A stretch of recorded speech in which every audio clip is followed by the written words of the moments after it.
Hey YouTube, what's up? Dr. T here from St. Petersburg, Florida.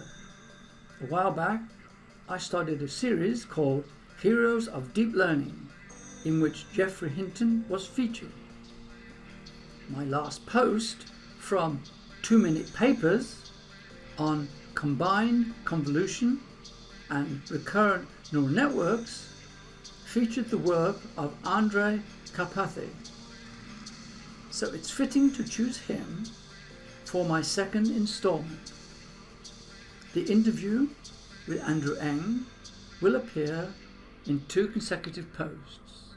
Right now, you're looking at vid from the 2017 Festival of Speed in St. Petersburg, Florida, where people bring their high-tech cars to come and show off to various other people who own very expensive high-tech cars, and the general public can come and watch too.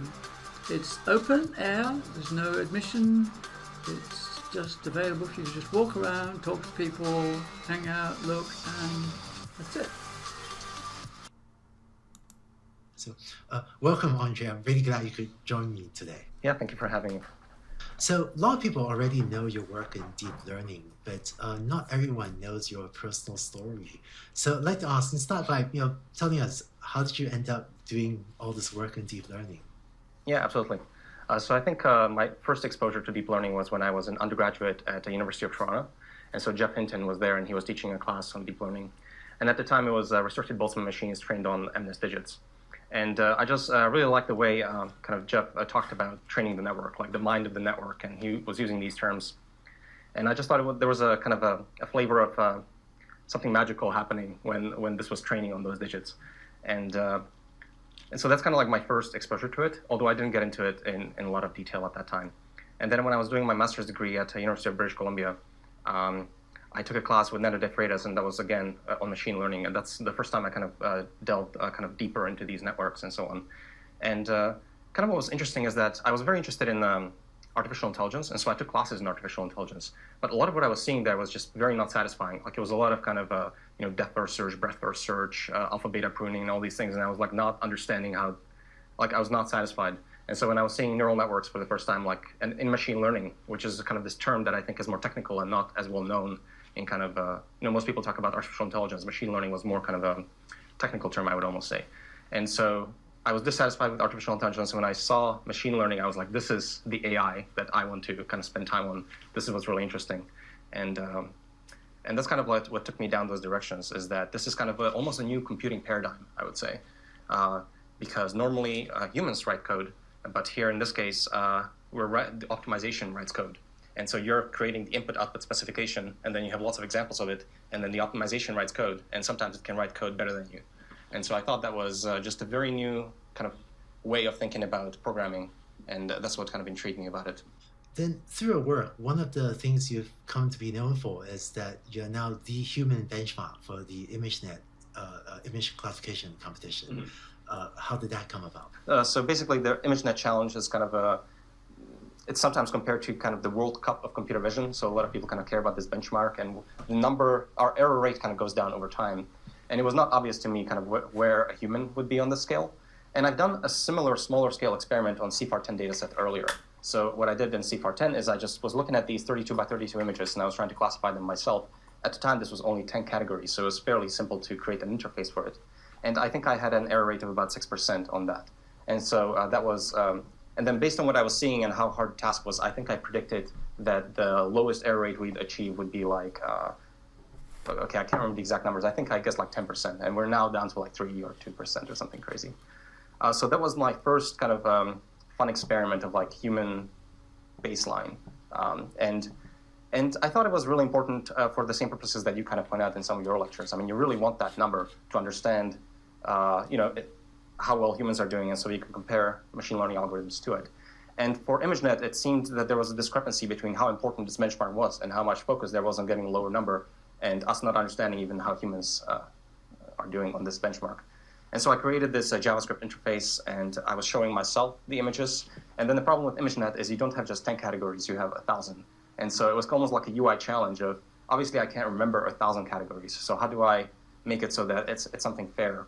And so I listed out all the categories and I gave myself examples of them. And so for each image, I was scrolling through 1,000 categories and just trying to kind of, see, based on the examples I was seeing for each category, what this image might be. And I thought it was just an extremely instructive exercise by itself. I mean, I did not understand that like a third of ImageNet is dogs and like dog species. And so that was kind of interesting to see that the network spends a huge amount of time caring about dogs. I think a third of its performance comes from dogs. So this was kind of something that I did for maybe a week or two. I put everything else on hold. I thought it was kind of a very fun exercise. I got a number in the end. And then I thought that one person is not enough. I wanted to have multiple other people. And so I was trying to organize within the lab to get other people to kind of do the same thing. And I think people who are not as willing to contribute, say like a week or two of like pretty painstaking work, just like, sitting down for like 5 hours and trying to figure out which dog breed this is. And so I was not able to get like enough data in that respect, but we got at least like some approximate performance, which I thought was fun. And then this was kind of picked up, and it's and it wasn't obvious to me at the time. I just wanted to know the number, but this became like a thing. And people really like the fact that this happened, and I'm referred to jokingly as like the reference human, and of course that's kind of hilarious to me. Were you surprised when software deep nets finally surpass your performance? Absolutely. So absolutely. Sometimes it's really hard to see in the image what it is. It's just like a tiny blob of like a black dog is obviously somewhere there. And I'm not seeing like, I'm guessing between like 20 categories, and the network just gets it. And I don't understand how that comes about. So there's some superhumanness to it. But also I think the network is extremely good at these kind of like statistics of like fur types and textures. And I think in that respect, I was not surprised that the network could better measure those fine statistics across lots of images. In many cases, I was surprised because some of the images require you to read. Like, it's just a bottle and you can't see what it is, but it actually tells you what it is in text. And so as a human, I can read it and it's fine. But the network would have to learn to read to identify the object because it wasn't obvious just from it. One of the things you've become well known for, and that the deep learning community has been grateful to you for, has been your teaching the standard class and putting that online. Yeah. Tell me a bit about how that came about. Yeah, absolutely. So I think I felt very strongly that basically this technology was transformative and that a lot of people want to use it. It's almost like a hammer. And what I wanted to do, I was in a position to randomly kind of hand out this hammer to a lot of people. And I just found that very compelling. It's not like necessarily advisable from the perspective of a PhD student because you're putting your research on hold. I mean, this became like 120% of my time, and I had to put all of research on hold for maybe, I taught the class twice, and each time it's maybe 4 months. And so that time is basically spent entirely on the class. So it's not super advisable from that perspective, but it was basically the highlight of my PhD. It's not even like related to research. I think teaching the class was definitely the highlight of my PhD. Just seeing the students, just the fact that they were really excited. It was a very different class.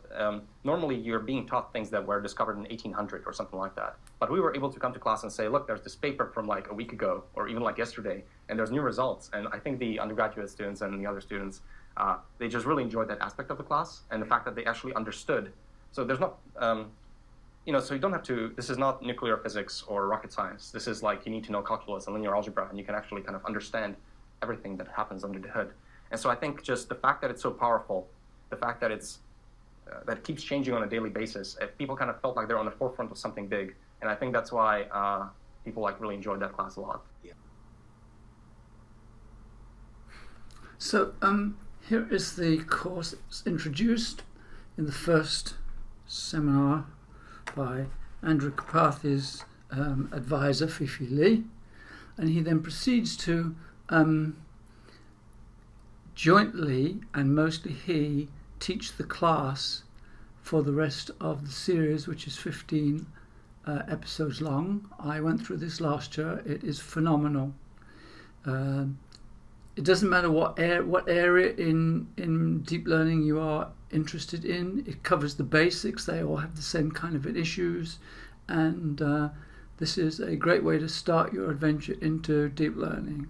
So I encourage you to invest some time in the class and see how things go for you after that.